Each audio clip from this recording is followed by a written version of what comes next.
Olá, sejam muito bem-vindos. E antes de mais nada, já sabe, né? Deixa aquele like, se inscreve no canal e ativa o sininho para não perder nada. Bom, se a meta é perder gordura, muita gente acha que o treino é tudo, mas essa é só metade da história. Nessa análise, a gente vai mergulhar na ciência da nutrição para descobrir como a comida pode ser a ferramenta mais poderosa de todas para alcançar esse objetivo. Nossa, isso é muito comum, né? A pessoa treina certinho, com consistência, mas parece que os resultados não aparecem, nem na balança, nem no espelho. E olha, quase sempre a peça que falta nesse quebra-cabeça não está na academia não, está na cozinha. Para a gente entender isso de vez, vamos usar uma pirâmide de prioridades. A gente vai começar pela base, pelo que é essencial, e vamos subindo degrau por degrau até chegar nos detalhes que fazem a diferença. Vamos construir esse conhecimento juntos, passo a passo. Então vamos lá, começando pela base da nossa pirâmide, a fundação. E aqui, antes mesmo de pensar em que tipo de alimento comer, a gente precisa entender o único princípio que de fato comanda toda a perda de gordura. E tá aí o pilar central, o déficit calórico. É a lei da termodinâmica no nosso corpo. De forma bem simples, significa consumir menos calorias do que se gasta. Não importa qual é a dieta, se é low carb, vegana, jejum, sem esse princípio, a perda de gordura simplesmente não acontece. É fisiologicamente impossível.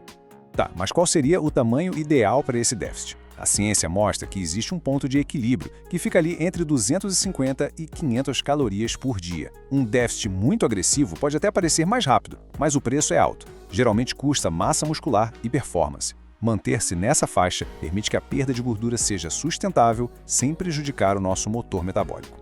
Mas olha só, um déficit calórico sozinho não basta. Ele precisa ser inteligente. E é aí que entram esses pilares. O treino de força avisa o corpo para segurar a massa muscular. A hidratação garante que o metabolismo funcione a todo vapor. E juntos, eles fazem com que a energia que o corpo vai buscar venha da gordura e não dos músculos. Certo, com a nossa fundação sólida, que é o déficit calórico, chegou a hora de construir a estrutura. E para isso, a gente usa os 3 blocos de construção da nutrição, os famosos macronutrientes. Vamos começar com o macronutriente mais incompreendido de todos, o carboidrato. Longe de ser o vilão da história, ele é o combustível preferido do corpo para treinos de alta intensidade. Ter energia para treinar bem é fundamental para preservar os músculos, o que, no fim das contas, acelera a perda de gordura. Ou seja, ele é uma ferramenta, não um inimigo. Agora, a proteína, essa aqui tem um papel duplo e é vital. Primeiro, ela funciona como um escudo, protegendo nossa massa muscular durante o déficit. E segundo, de todos os macros, é o que mais dá saciedade. Isso ajuda demais a controlar a fome e a manter o déficit calórico sem sofrimento. E para fechar o trio, as gorduras. Elas são essenciais para a produção de hormônios, como a testosterona, que são cruciais para manter a massa muscular e o metabolismo funcionando bem. E além disso, elas também ajudam na saciedade a longo prazo, evitando aqueles picos de fome entre as refeições. O mais legal aqui é mudar a perspectiva. Em vez de ficar rotulando os alimentos como bons ou ruins, o ideal é enxergar cada macronutriente como uma ferramenta com uma função específica. Cada um deles tem um papel estratégico que não pode ser substituído nesse processo de perda de gordura. Agora que a gente já entendeu o que comer, vamos refinar o quando. Começando pela nutrição pré-treino, aquela refeição que vai dar o gás para a performance. E falando em dar um gás, muita gente busca uma ajuda extra para otimizar essa queima de gordura. Uma dica é o Lift Detox Black, um suplemento que auxilia nesse processo, ajuda a desinchar e melhora a saúde de forma geral. Para quem tiver interesse, o link para o site oficial está aqui na descrição, ok? O timing do pré-treino é um jogo de equilíbrio, sabe? Uma refeição maior, algumas horas antes, dá aquela energia que dura. Já um lanchinho mais perto do treino te dá um pico de energia rápido, sem o risco de sentir aquele desconforto ou peso no estômago durante o exercício. Então, a fórmula para o pré-treino é bem simples e eficaz. A prioridade são os carboidratos de digestão fácil, para ter energia na hora. Inclua uma fonte de proteína para proteger os músculos. E evite gorduras e muitas fibras bem antes de treinar, porque elas deixam a digestão mais lenta e podem pesar. Treino feito, missão cumprida. E agora? Agora o objetivo muda.